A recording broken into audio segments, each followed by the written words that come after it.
Hello everyone. आज का topic है कहानी कथन विधि या कथात्मक विधि। इस विधि से इतिहास, हिंदी, अंग्रेजी इत्यादि विषयों को आसानी से पढ़ाया जाता है।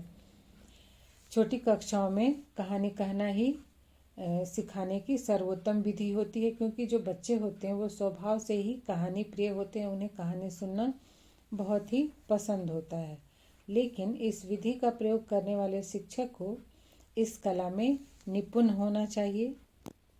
इस पद्धति की सफलता पूर्णतः शिक्षक तथा उसके प्रस्तुत करने के ढंग पर है। प्लेटो ने इस विधि को छोटे बालकों के लिए लाभप्रद एवं उपयुक्त बतलाया था। अब आइए देखते हैं कि इस विधि के क्या गुण हैं।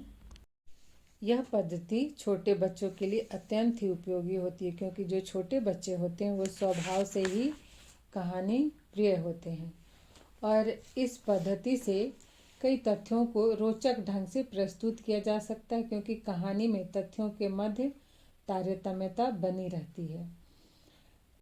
बच्चों को नैतिक शिक्षा देने के लिए यह विधि सर्वोत्तम मानी जाती है।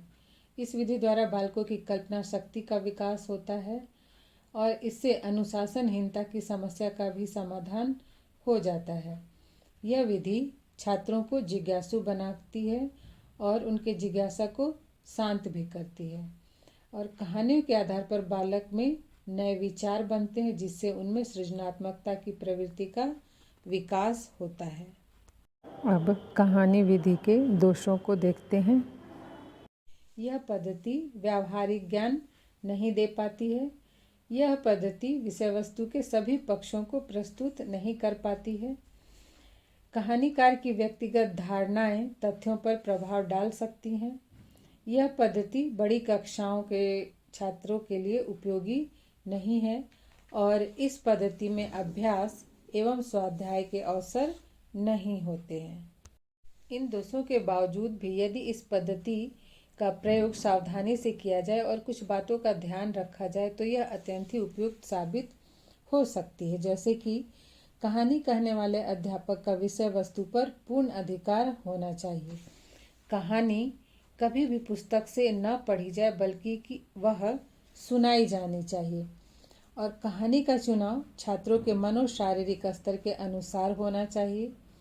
कहानी संबंधित तथ्यों अर्थात प्रकरण के तथ्यों एवं घटनाओं से संबंधित होना चाहिए। कहानी के बीच बीच में छात्रों से प्रश्न भी पूछते रहना चाहिए, जिससे कि उनका ध्यान इधर उधर ना भटके।